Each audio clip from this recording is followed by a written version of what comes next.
Welcome into the DFS Den. I am Dave Eddy, aka Corporal Eddie on Twitter. I'm with my man over here, Chris Robin, aka Detroit Beastie on Twitter.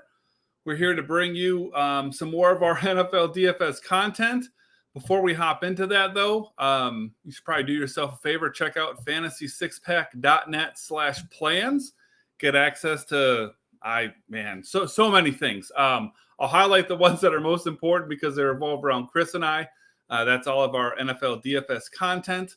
You get award-winning rankings that'll help you in dynasty football and redraft. Pretty much wherever you can think of football-wise, it's going to be there. And then maybe the coolest thing is getting access to our private Discord channel. Gets you a direct line of communication to myself and to Chris. Can ask us questions about anything that you could possibly think of and get all of our, DFS tidbits and such as well there. Chris, anything you want to add? No, the Discord's a great place to be. I know that we're going to be talking football, and football season is right upon us. I mean, probably football is being played right now. It's the preseason and things are going according to plan.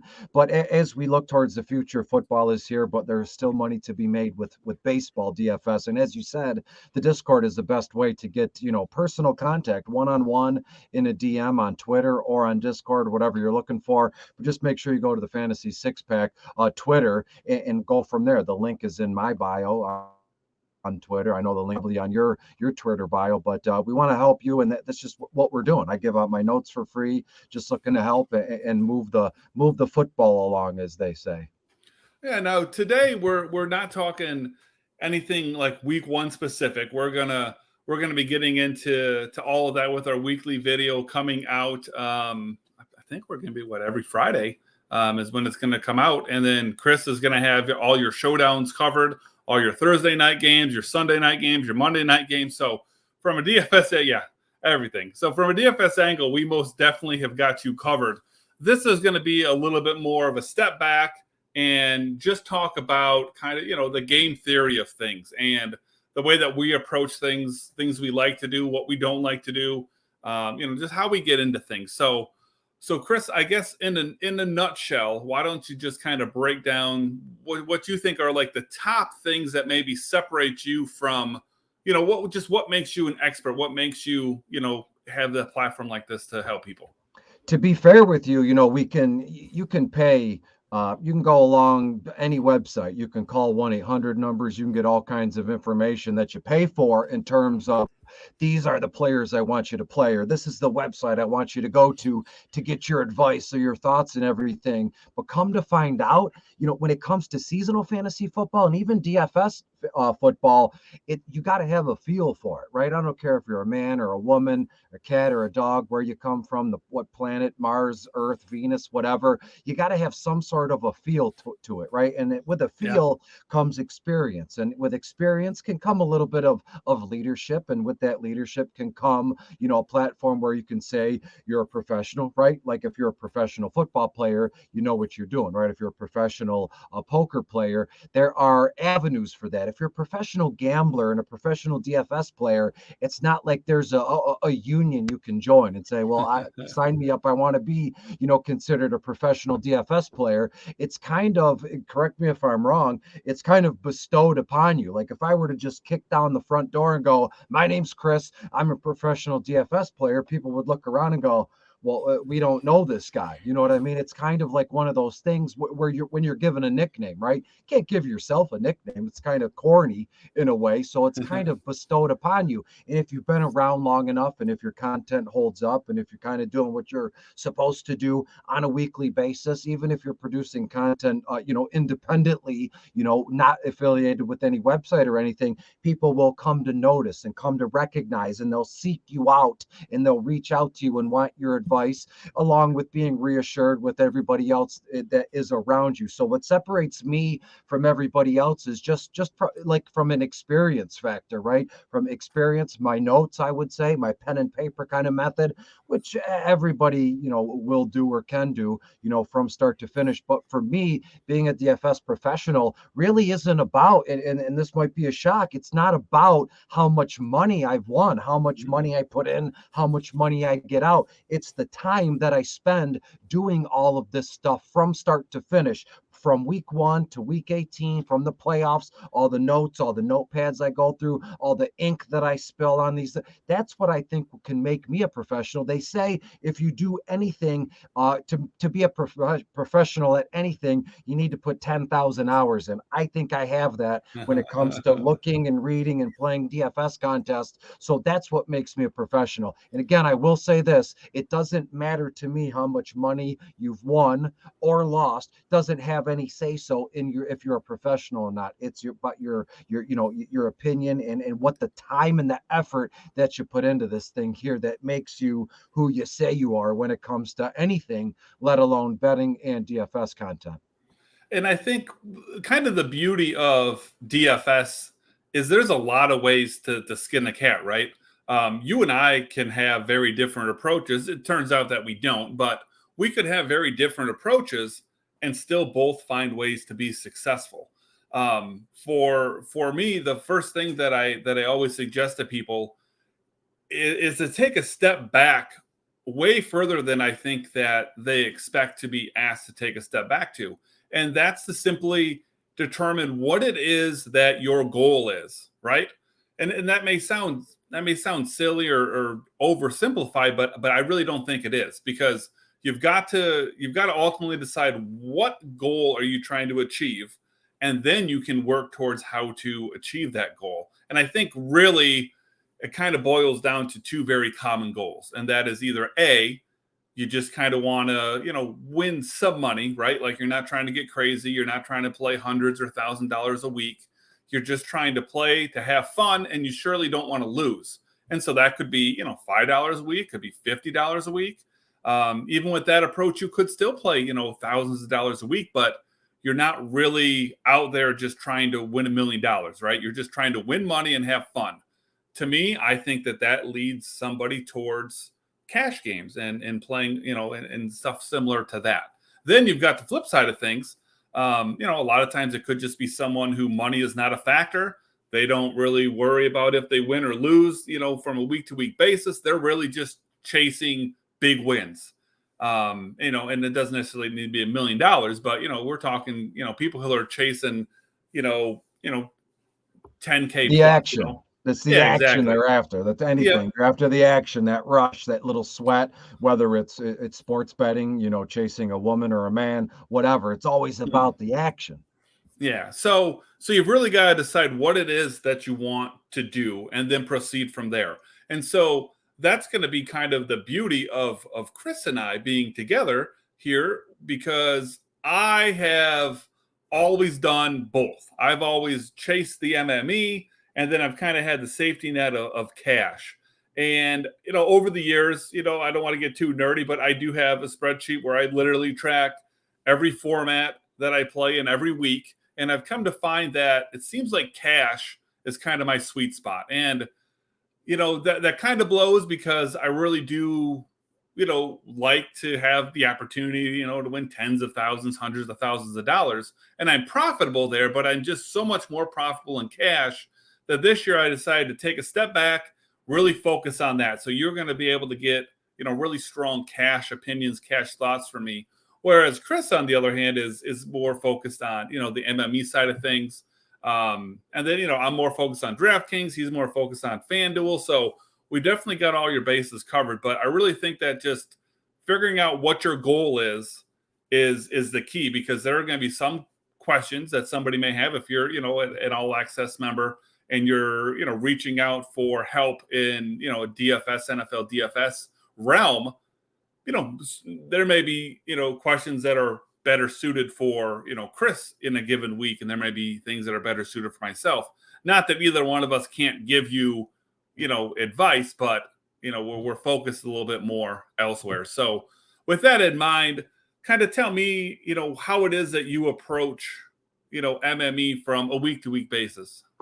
Yeah, I have two little quick stories that will kind of paint a picture of what I'm getting at here. I remember way back when, in probably 2009 or 2010, I had my old crappy laptop.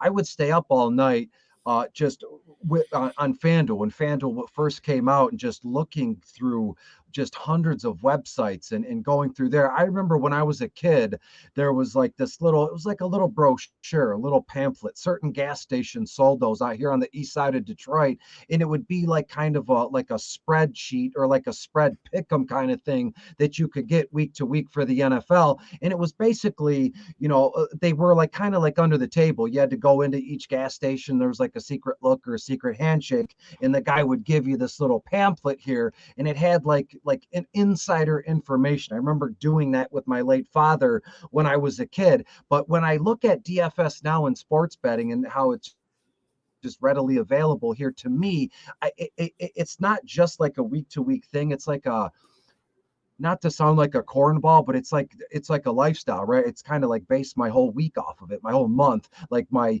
well-being or my identity. Like if I were to go on social media, Detroit Beastie, that's what folks know me for. Like when I go to my real everyday life, people don't look at me that way. They just know me as Chris, and this is what I do. I help mentally impaired adults, and that's it. So when I pick my method to madness when it comes to DFS, it's kind of like a Jekyll and Hyde kind of situation, because I can get home, I could be safe, or wherever, be in a car, in my basement, whatever. And I've run the process on everything from start to finish, whether it's a cash game, whether it's multi-entering GPPs, with thousands of people, where the number one, prize is $1 million. But to me, the idea and the rush and the action of a MME, multiple entry tournament, or GPP, to me, that's the fun of it all, because I like to think of, just from just thinking about like opening a book or reading a puzzle and trying to put it all together. Like that's where I find the most action. And to me, it starts Monday morning when everything is laid out in front of us. When we have, week 1 or week 2, I start that thing first, whether it's Sunday night or Monday morning, start to piece that puzzle together. And so to me, a large field tournament is the most, it's the most interesting. And, you get folks across, all causes and independently, whatever it is, that try and tell a story with their content, in a way where it's like, well, when I get to Sunday, I'm going to have the perfect lineup. I'm going to win $1 million, right? And that's where my focus is. Where I don't want to speak for you, just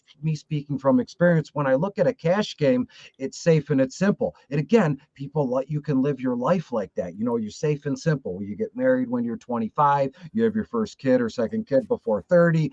There's like a safe way of living life, or you can get in the fast lane. However it is, you can kind of, I don't want to say but you can kind of gauge someone's personality based on which door that they choose when it comes to DFS. And I'm not saying I'm riding 100 miles an hour in a convertible in the fast lane, and that's why I like to play GPPs. It's more interesting to me of just trying to figure everything out. So to me, the idea of getting 150 lineups in whatever contest, whatever it's called, the punt, or whatever the NFL or FanDuel deems necessary, of GPP, to me, is so interesting. And to this day, been playing since 2009 when FanDuel made them available. I have still yet to figure it out, and I don't think I ever will. And that's why I keep chasing this dream, or chasing this thing, as they call. And you could say, 1-800-GAMBLER. We have, people have problems with that. I've made no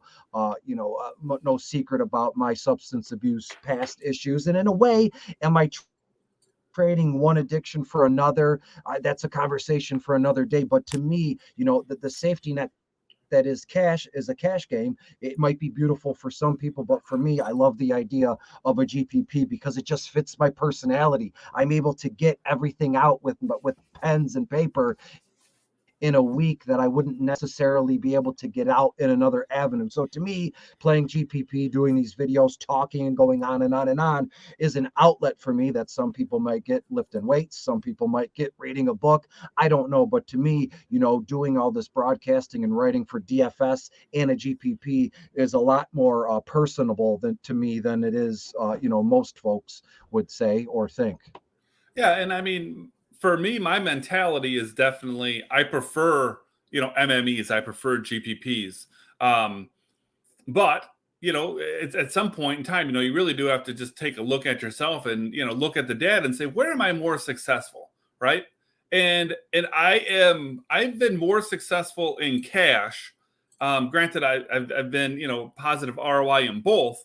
But for me, also, it comes down to, there's a really big grind if you're going to do MME properly, right? So for the last couple of years, every Sunday from the time I wake up, so we'll say 8 o'clock, up until 12:59, I am, final research, building literally thousands of lineups.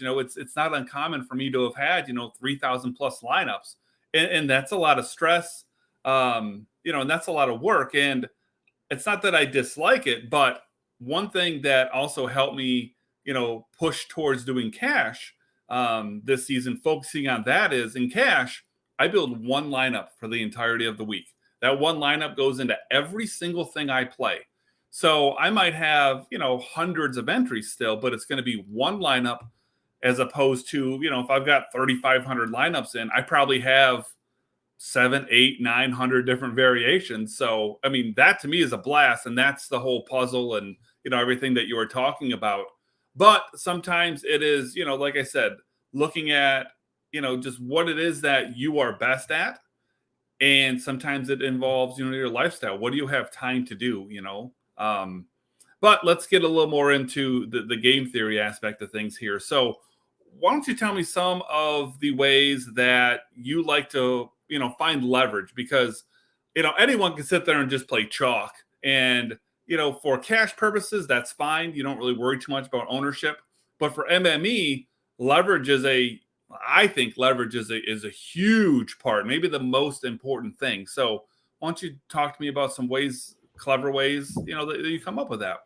Yeah, and to be honest with you, when we look at, leverage, for example, looking at, week one, game one, aside from Thursday Night Football, I'm talking about the main slate. Carolina is playing at Atlanta, and it's just easier to talk, real life than throwing out, ideas and pulling them from the wind. So when you look at, game theories for folks that play, let's talk GPPs for a moment here. You look at each game, and then you have just 1,000 players in that pool. If you can tighten your player pool up, right, where you would pick 3 games or 4 games from week one. Let's say I've honed everything down and I have 3 games that I like very much. Those will go in my player pool, but there's one game that's like flashing lights to me. And let's just say for game's sake, it's Carolina and Atlanta. And when we look at this, Carolina's not supposed to be very good this year. And when you look at Atlanta, the side of things over there, you look at everything we've heard, it's like there's going to be there is offensive skill positions. There's a quarterback and a running back, but they're making their whole offense fluid. The fluidity of the Atlanta Falcons offense. Desmond Ridder is their quarterback, but he's going to play some running back. Maybe they'll run him out as a wide receiver. So when we get to leverage, right, everybody's going to say, you know what, I'm going to stack. Let's just say Atlanta is going to be the chalk of all chalk in week one.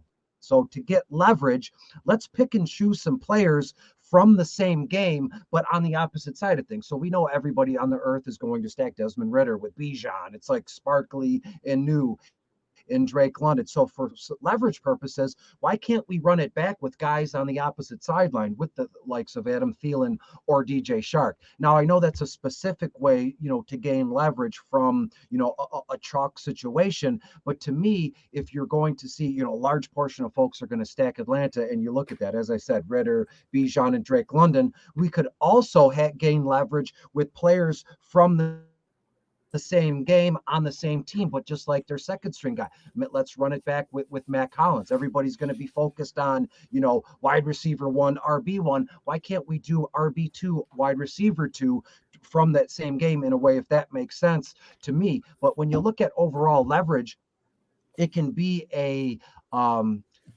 not a tough thing to gauge. It kind of happens when it happens in a feel basis to me, because it changes week to week. But leverage to me is just looking at what everybody is doing, and look at, oh, this is the stack A, B, and C, or Green Bay, Chicago, and Detroit, and doing the exact opposite, even if it means, stacking the likes of some bum quarterback and their bum running back. And so it doesn't matter to me, because, to be fair with you, the price tags that come with leverage are going to be nasty, right? And when you look at, I think on FanDuel, you could speak to DraftKings. I know on FanDuel, I think you have 35,000 fictitious dollars to spend, in a football. No, football is 60 grand, baseball is 35 grand. And you say, well, what about that? You're going to leave all that money on the table, right? Well, if you want to get some leverage, or if you want to go against the grain, I don't even think of that way, as fitting every dime and dollar in and using every bit of funds that I have available to me.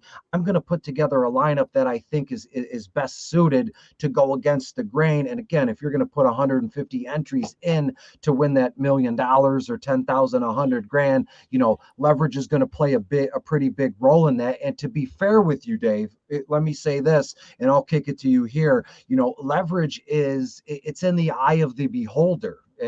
I think one could say, because you could also say the last 5 minutes, I've just said nothing. Chris just talks and talks. He's full of hot air. But in my mind, it made sense. And again, I was being very specific with Carolina and Atlanta, but you have to take that, those specific terms, and kind of blow it up, in a larger field, if that makes any sense. But to me, leverage is in the eye of the beholder, and it kind of presents itself to you, when you're ready to receive it, if that makes any sense. So I think of leverage oftentimes a little bit differently. And I think what you said is, a very broad version of it. We could literally talk for 5 hours about leverage and, just keep going on and on and on, right?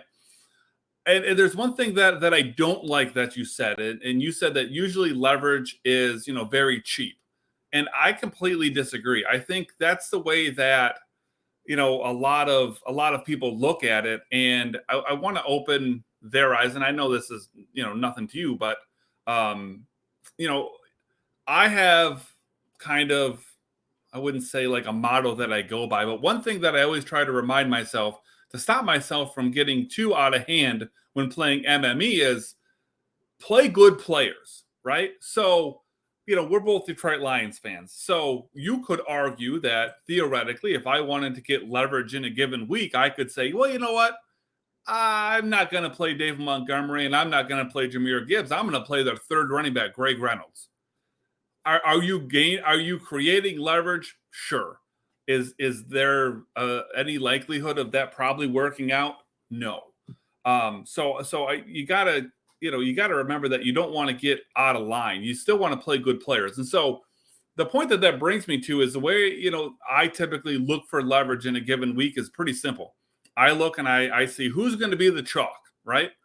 And then you find that particular player and go, okay, if this player is the chalk, what's a different narrative to where they fail? Who is going to succeed in their place? And a lot of times, that's as simple as, oh, hey, Jamar Chase is going to be chalk this week, so I'm just going to pivot to T. Higgins. Well, you could do that. That's fine. Another way to go about that is Jamar Chase is going to be chalk. I'm going to pivot to the running game instead. So give me Joe Mixon. That works too.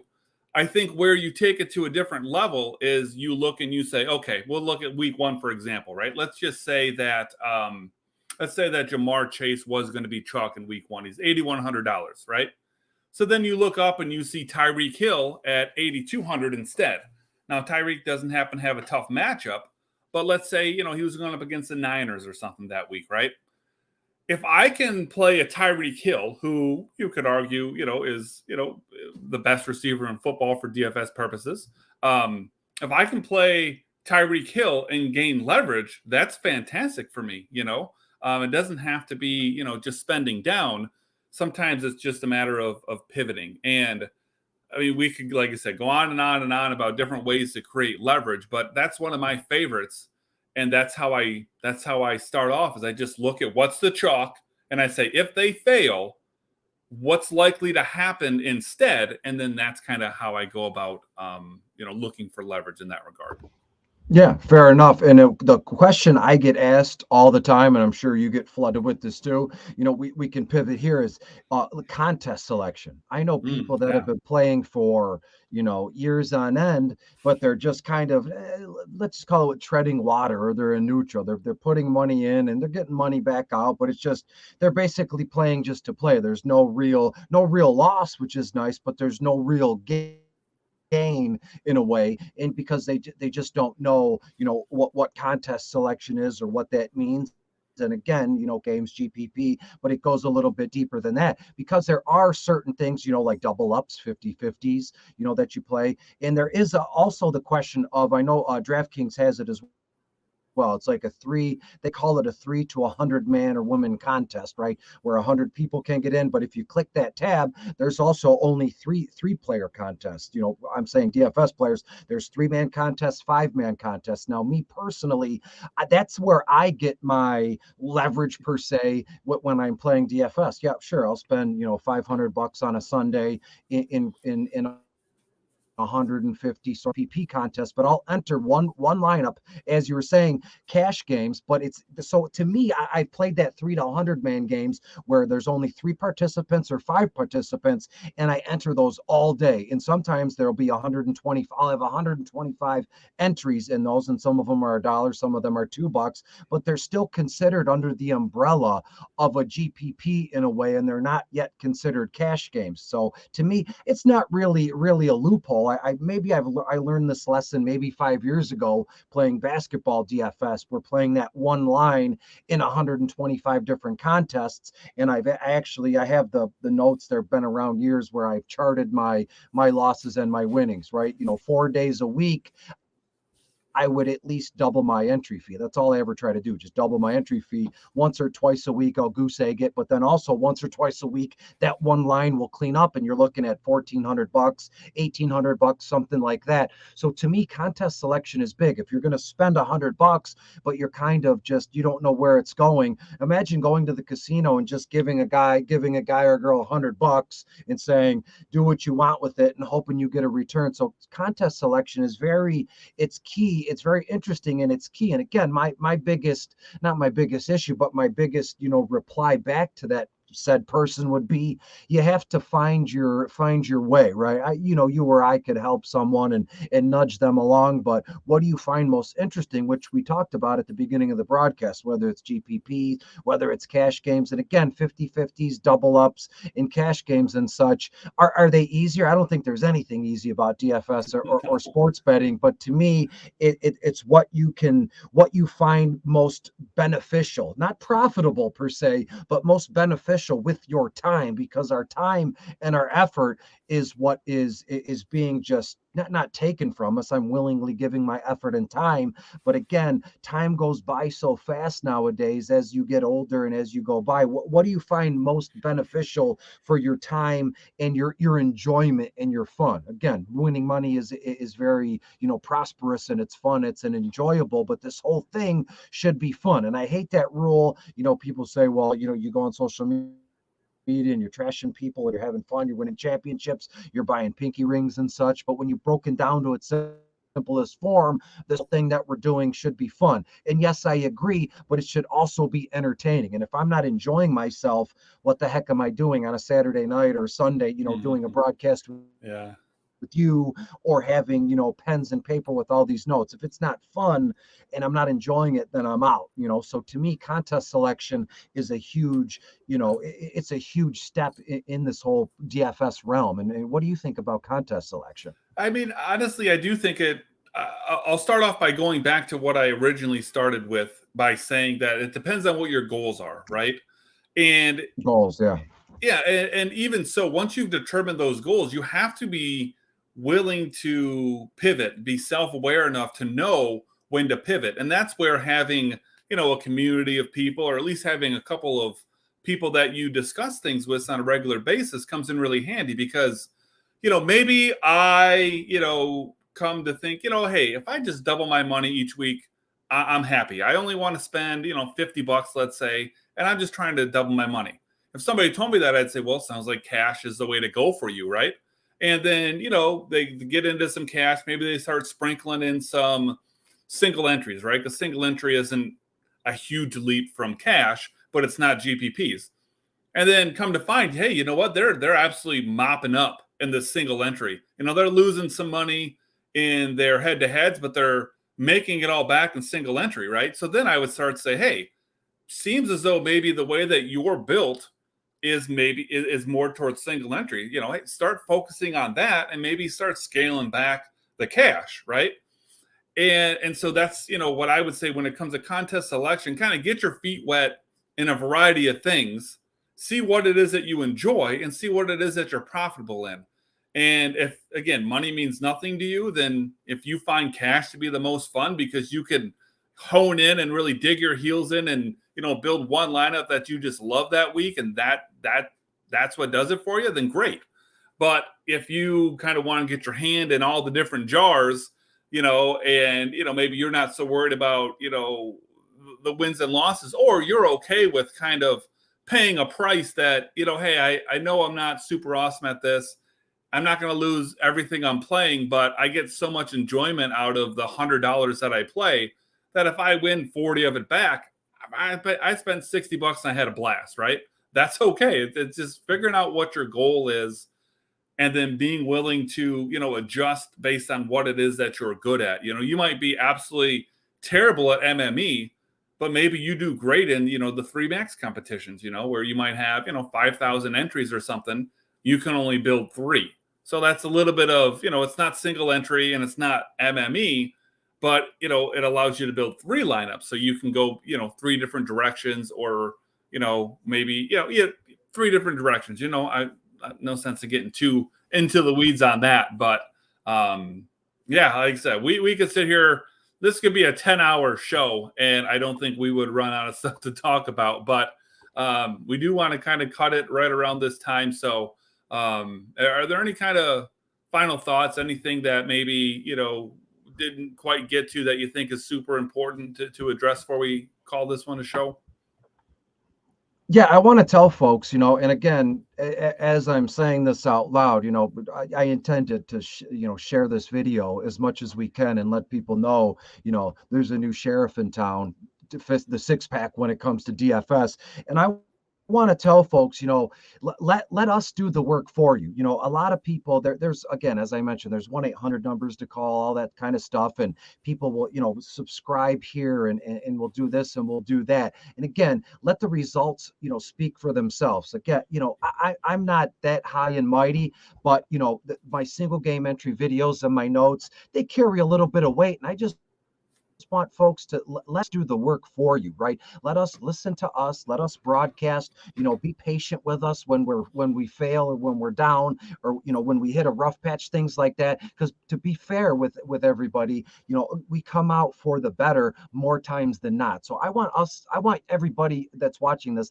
let us do the work for you. And again, you know, you're going to get phone calls and text messages once the season starts. And the one thing I've noticed and I've learned all these years playing DFS and even seasonal fantasy football, folks just want reassurance. They just want that pat on the shoulder. Dave, things are going to be okay. Here's a screenshot. What do you think of my lineup? Please tell me, is there anything I could do? There's like 2 minutes left before lock. What can I do? Calm down and chill, rest and relax. Let Dave and I and everybody else and Keith Fleming here at the 6-pack do the work for you. That's why we're here, to put our time and our effort in for you, to kind of, you know, help and nudge you and move you along the way. And, you know, I don't think I've ever said this out loud. It's probably said in my drafts of my tweets for years, where it's like, best case scenario for me is someone out there watching or reading my content after a certain period of time, they don't need me anymore. You know, then that Absolutely right. would make me kind of, I could just be thrown away. I wouldn't be, you know, needed. But again, there will always be someone, you know, coming behind that wants to learn or wants to step their game up, or find a new way to play, you know, this, just strategize and do all that stuff. That's where I really enjoy this stuff. So again, if you just want a little bit of help, or you're looking to step things up, come here at the DFS Den every Friday. Dave and I will be here. Come join the 6-pack. Everything is very cheap and affordable.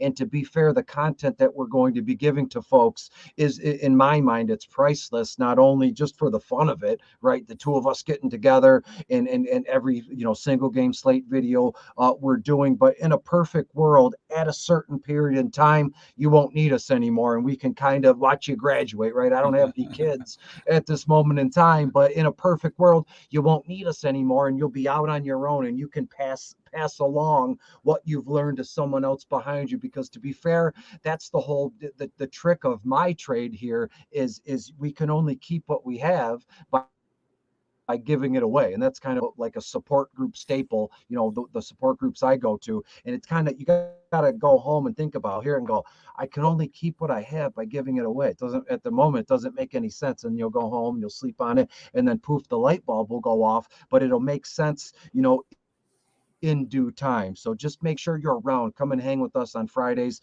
We're going to be doing this as often as possible in the single game slates. Dave's got a ton of stuff he's going to do on a weekly basis. I'll let him tell you about that, but I appreciate all the time that you're about to give us. I'm going to thank everybody now for this upcoming season, because this is realistically the calm before the storm.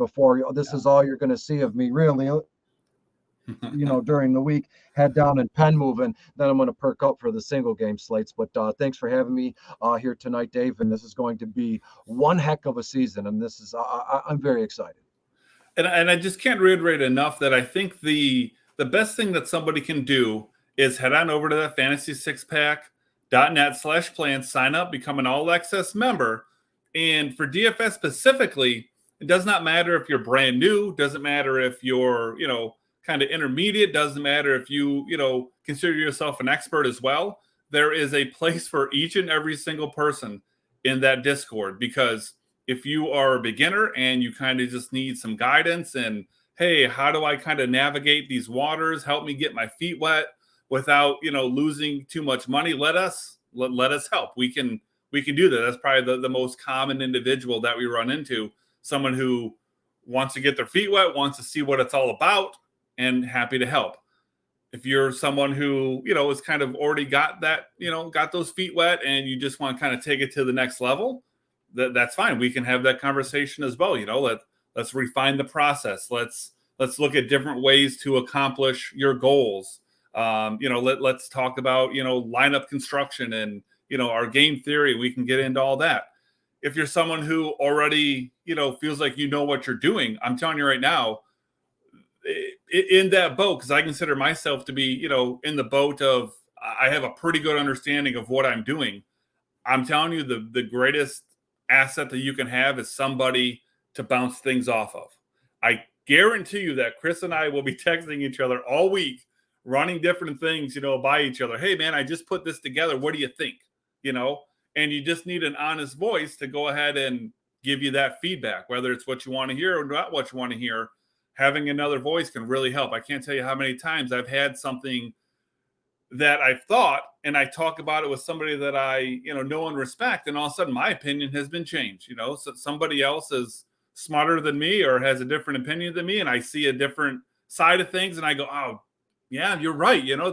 I didn't even think of it that way. So that's where the Discord is super helpful. Just on top of all the obvious stuff that, you'll find on the website, all the videos you're going to find of us on YouTube. There's so many ways that, we can help you. And that at the end of the day, that's what we're here for. Obviously, we're doing this on, our own, trying to make money for ourselves, but we wouldn't be, here spending this much time and effort broadcasting out all of our hard work if we weren't trying to help you out as well. So I really hope that you consider giving us a chance if you haven't done so yet.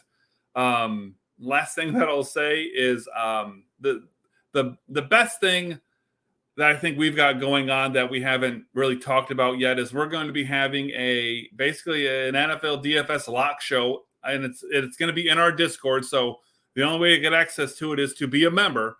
And pretty much at 12 o'clock, Chris and I are going to go live in our Discord channel, and we are going to be talking about the absolute last minute, most up-to-date information that you can possibly have as we work ourselves into lock. So that alone right there is worth the price of admission. I can't even begin to imagine how much money that is going to help people win by having someone that I think that you can count and rely on to answer last second questions, to give you last second information, because what we put out on Friday is fantastic for Friday, but come Sunday, sometimes things are drastically different. The environment changes.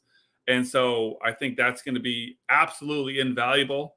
And so we look forward to doing that. And we hope that we've got a big audience that we can help there. But with all that being said, Chris, I appreciate you taking the time here, my friend. I think the next time everyone sees us is going to be what's the date going to be? We're looking at September the 8th is when we're going to record and put our video for week 1. So with that being said, on behalf of Chris Robin, aka Detroit Beastie, I am Dave Eddy. We look forward to doing this with you all year long, folks. We'll see you in a couple weeks.